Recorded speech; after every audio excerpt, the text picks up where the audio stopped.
All right, Ashley, it was so good to see Coach Dave Smith again. There's been a lot of great things happening at OK State. I'm super excited for them and how they've been performing. We're going to switch gears, not really, but stay in the same wheelhouse. Again, there's so much to unpack from the NCAA championships. I think we need to talk about the women's race and really break that down. Let's start individually. And before we even do that, I just want to say I got 3 out of the 4 correct in regards to the individual winners. I'm so upset. I felt really confident in my picks, I'll be honest. I felt very confident. Obviously, I was a little too confident. It's okay. But see, that's what happens at the NCAA championships. You never know what will happen. So I guessed the women's individual race, the women's team's race. The men's individual, it came down to your number 1 versus my 1B pick. I know. So it's kind of like, oh my God, Ashley versus Liv, who's going to win?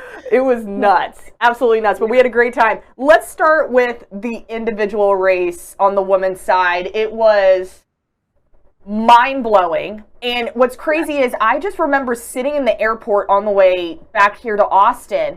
And Corey asked me, because I was traveling with Corey, and he asked me, he's like, how did Parker Valby approached last year's NCAA? And I literally pulled it up. She ran it the exact same way.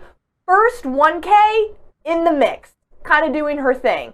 Then that's when she made her move and started separating herself from the rest of the pack.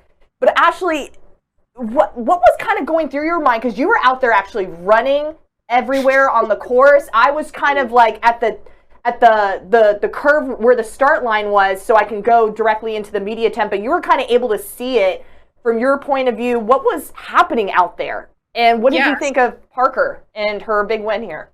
Yeah, it was honestly like pretty cool to just watch unfold and just see every stage of the race and just, I guess I'll explain what I observed at different points of the course. So, I started off like up on the hill where they go up like when they first start, and so that's about like 400 meters in, and of course they're all packed together, so they do a little loop around, then they come back through kind of that area for the mile marker. So I'm waiting a couple minutes thinking the next time I see them, like they'll all be still bunched together.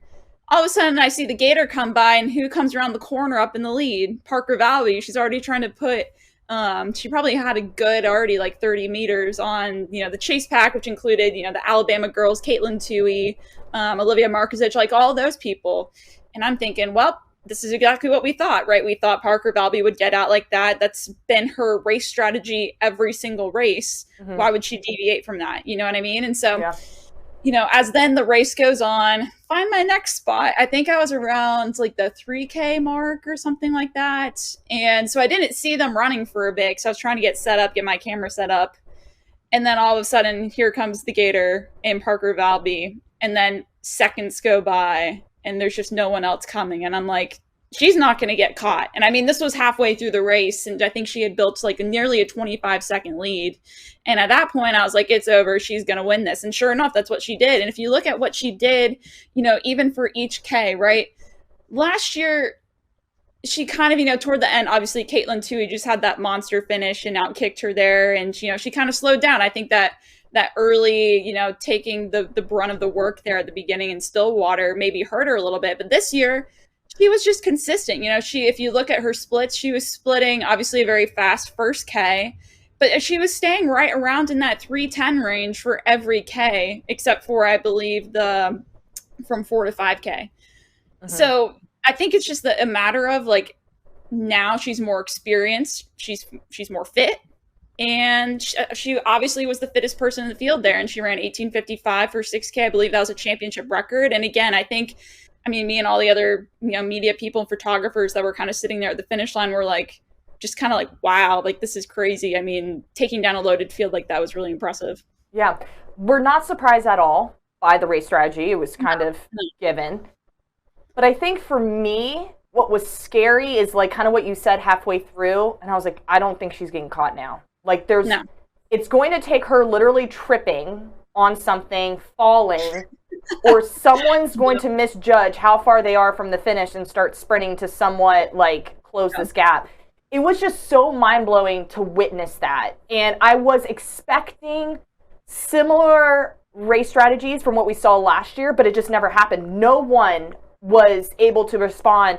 I know toward the end, toward the finish, Doris from Alabama was starting to make some, close in that gap a little bit, but by that point it was too much. As you mentioned, 18:55 for Valby, Doris from Alabama 19:05, and then Olivia from Notre Dame 19:10 for that victory. And I think also, kind of switching gears to the team race, on the meet was Saturday. On Friday, I think that's when the news officially broke out that Kelsey Kimmel was not running. All of a sudden, I'm looking and she's on crutches. She's with the team. And in the back of my mind, I'm just like, I don't think this is happening anymore. Like, here you have one of your star players for this squad not competing. But I was like, I'm still sticking with my NC State. I'm still thinking with my NC State, but it did cross my mind that I didn't think they were going to pull it off. What did you think when you saw Kelsey there, and then when Coach Hennis kind of like verbally said it at the press conference that like, hey, she's not competing, but she's here, and she's like the mold and the heart of this program? I'll be honest, I felt much more confident in my NAU pick after the announcement. Unfortunate. Like, you never want to hear someone of that caliber, or really anyone, obviously, having to deal with an injury and not be able to compete at NCAAs. And, this is her final year. This is her senior year, I believe. Or I think she's a graduate student, actually. So this was her last chance. And, unfortunately, she just wasn't healthy. I believe it was a lower leg injury. Wasn't healthy enough to compete. That's what Coach Lori Hennis said at the press conference. And, it's not just that she is a star on that team. Like, she's a star in the NCAA. I believe she's a 13-time All-American. She was third at this meet last year. Like, she is someone that would have been most likely on that podium within that top 5, at least, even challenging for a win there. So having that, having that blow dealt to you, like, that's crazy. And so I really was like, it's going to take something special for NC State to win this. But, I mean, that's what we witnessed, right? I mean, we witnessed something special. 1 point. Took 1 point. 123 to 124. It literally took 1 point to just tip the iceberg over NAU. I was quite impressed with NC State, and I know, like I said, we have awards to give out, so I'm not going to give out too much info about my thought process with this, but I'm very, very, very impressed with how NC State showed up, did what they needed. It didn't, like, having Kelsey not being on that squad, yes, it did impact them, but at the end of the day, I think there was more emotion now toward winning this title. You go into it thinking, hey, I want to defend my title, but now it's almost like, we're doing this for Kelsey. And it was very clear to me, especially with Coach Hennis saying, these girls are probably going to run for Kelsey. Every single individual for the Wolfpack stepped up. Caitlin Tui finishing 5th, 18, 21, 31, 48, and it got the job done. So I was really impressed by NC State. Of course, this course was tough. There was rolling hills. You and I, we pretty much walked the course on Friday, and I'm like, gosh, I'm having to like sprint down the hill. I'm having to power up my arms going up the hill. I think the biggest shock for me at the whole entire meet was the BYU women. And I mentioned going into this race, I'm a huge fan of BYU. Coach Taylor, I follow her on Instagram, made a post later in the day. And when you just look at the individuals that lined up, it was that last 1K, Ashley. The last 1K really hurt the BYU women, and they all seemed to drop. But what I can say by this, and if you read Coach Taylor's post, that this team is tough. And I 100 gazillion% believe that this team is tough. They're strong, and they're going to come back stronger than ever. And as Coach Taylor said in her post, they're waiting for that butterfly moment. And I think that shows BYU's not done. Like, yes, there was a huge hiccup. That they didn't get the result that they wanted. They ended up finishing, where they finished? BYU 14th overall.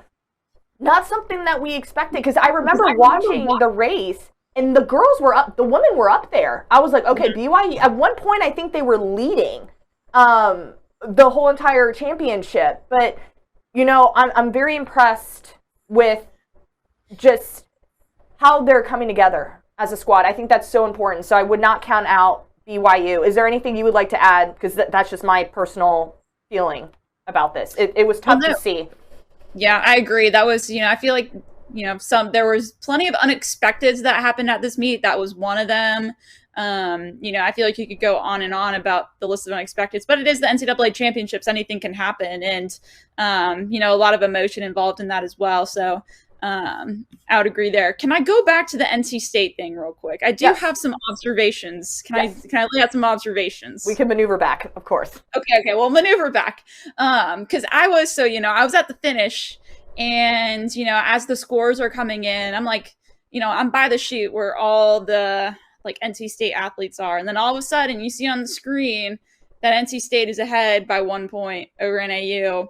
And when I tell you that I've never seen a scene more emotional than that at a cross country race, I mean, it was crazy. Like, I was probably 2 feet from Caitlin Toohey. It's like all of a sudden she bursts out into tears, and she goes to find Coach Hennis, and they hugged for probably 3 minutes, and she collapsed to the ground. Like, it was just very obvious that this NC State squad's really, really, really close. They run for each other. Even with someone like Caitlin Toohey, who has been a star. I mean, she has NCAA records to her name.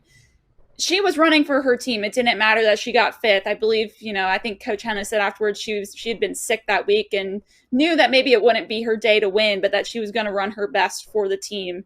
And I think that was very apparent there.